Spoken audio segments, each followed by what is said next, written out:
Right. Now, can you? I mean, obviously, you don't just go from 0 to 100. I mean, there's got to be Maybe you I mean, there's got to be bumps along the way. Can you tell us what was your first business? Did it fail? Did it succeed? Can you tell us? Oh man, I've had so many businesses fail. Okay.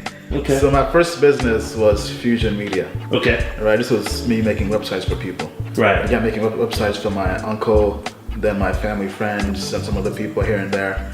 Right. This was just for me to kind of make some money on the side. Not that much money, right? I was a kid back then. Right. I began that I would say when I was in my teens, late teens, like after high school, college. Okay. Right. But it taught me a lot about making websites to a point now where I can make websites like that, right?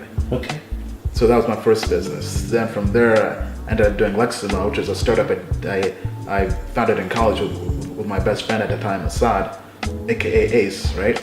Ace, So okay. that was a social multilingual dictionary. So kind of like Urban Dictionary for words, but it was more social. You would have videos, pictures with definitions, then you could thumb them up, right? Kind of in the same, right? So that way the best definition for each word in any language would be up there with multimedia embedded into it, right? Okay. So it was a cross between Wikipedia, Urban Dictionary, Instagram, right? Right. Yeah.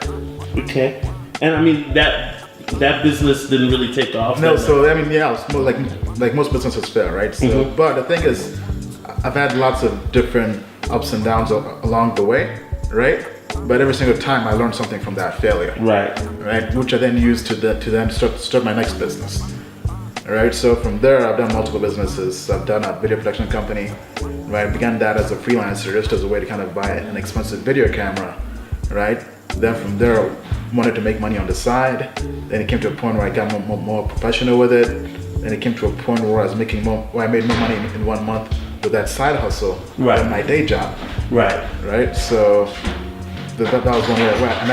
And that same hustle, right? That video production company, everything I did in that was stuff I learned from Fusion Media, from Leximo, right? I was taking all those lessons learned and I brought them into my new business. Okay.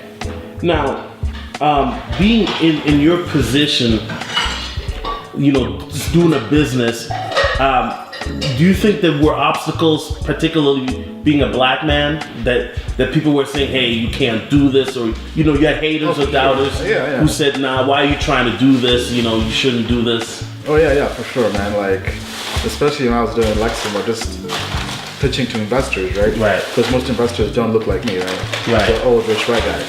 Right. So that was definitely something where, I mean, that's just the reality, right? So you just have to kind of overcome that. So I would just go out there, try to work extra hard, put in more effort, trying to break the stereotypes, right, of being black. And that was basically it, right? And also, especially in school as well. Like I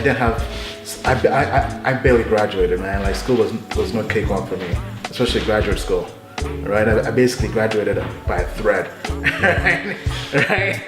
But I was able to make it, man, right? And now I'm basically at a point where I'm making more money than all those kids that were smarter than me.